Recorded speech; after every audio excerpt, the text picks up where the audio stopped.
What's going on, guys? I'm Mr. Golden Gamer and I make gaming videos that nobody watches. XDefiant has come and gone once again, and I played about 6 hours during this open session. There are things that I like and dislike about the game, and I'm going to get into those later, but what I want to talk about is that people keep calling this game the Call of Duty Killer, and we need to stop doing that. This game is not a COD killer.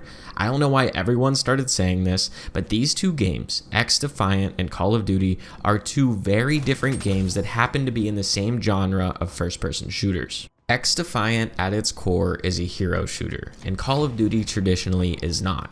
But people are going to say, Black Ops 3 and Black Ops 4 with the specialist abilities were essentially hero shooters, and I just disagree. Those games were Call of Duty games at their core, but they had specialist abilities added on top of Call of Duty. This game, XDefiant, does not have the Call of Duty gameplay loop at its core. It has a traditional hero shooter gameplay loop that is much more similar to Overwatch, but with military weapons. XDefiant also reminds me a lot of another hero shooter that's in early access right now called Shatterline. These games are strikingly similar, aside from maybe their weaponry, art style, and just the setting overall is different, but these games are so similar, and I'm actually going to make a video on that, so be sure to subscribe so you see that video when it comes out. But Shatterline and XDefiant are almost clones of each other. A lot of hardcore Call of Duty fans have really been looking forward to XDefiant because they're kind of fed up with what Call of Duty has been doing lately. Things like skill-based matchmaking.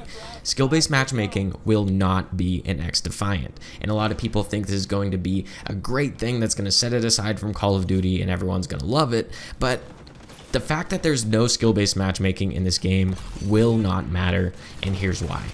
XDefiant is being marketed towards the hardcore first-person shooter fans rather than casuals. Most casual FPS players, the guys that hop on COD once or twice a week for a couple hours, they're not going to play XDefiant. They might not ever even hear about this game. The people playing the open session were the movement king try-hard sweats that are sliding, jumping around every corner, bunny hopping during gunfights, that type of stuff. Casuals will not appreciate going against these people, and they're just not gonna stick with the game. I had to try pretty hard most of the time just to finish the game with a positive KD, and you might be saying, just get good, sounds like a skill issue. Maybe. I mean, I only put 6 hours into the game so far, so maybe I need more time to acclimate to the game, but my point is, if the entire player base is filled with sweats, what difference will no skill-based matchmaking make? The casuals who do play this game will be discouraged from playing because they won't want to get shredded by these bunny hopping nerds all the time.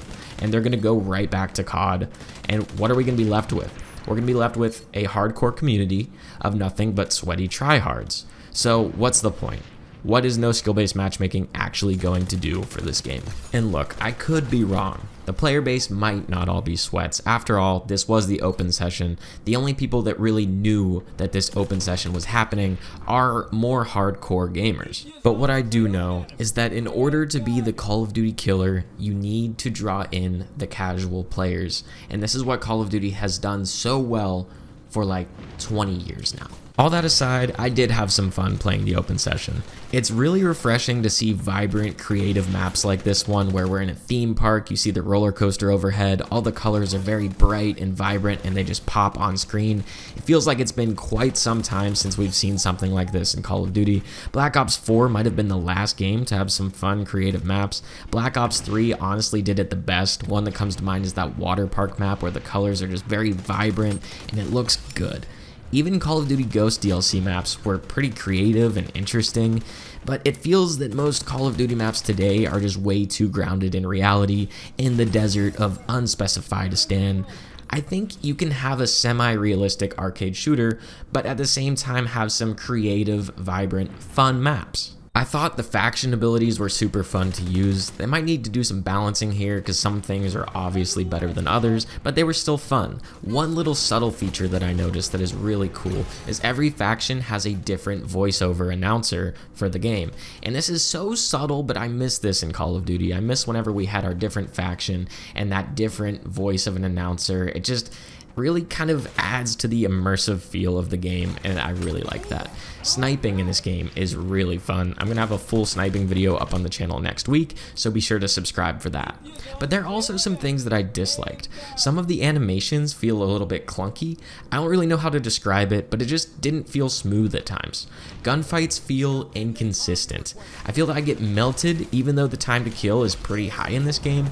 I'm not sure if it's the netcode, if it's a headshot multiplier, or if it's just a skill issue. Maybe I'm just bad, but it seems that sometimes I'll be pumping bullets into somebody and they turn around and just melt me.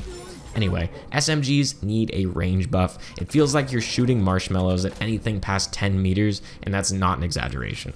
Overall, I like this game. I'm definitely going to be playing it when it launches. I mean, it's free after all. I feel that the launch window is very important to this game's success. If they launch too close to the next Call of Duty game, I don't think it's going to last very long. I think people are going to play it for a week or two. Call of Duty comes out, everyone just goes right back to Call of Duty, even though they're mad at Activision. What do you guys think of XDefiant? Did you play the open session? If you didn't play the open session, what do you think of the gameplay? Do you think it looks good? Are you going to be playing it when it comes out? Let me know in the comments. Once again, I'm Mr. Golden Gamer. Thanks for stopping by, and I'll see you in the next one.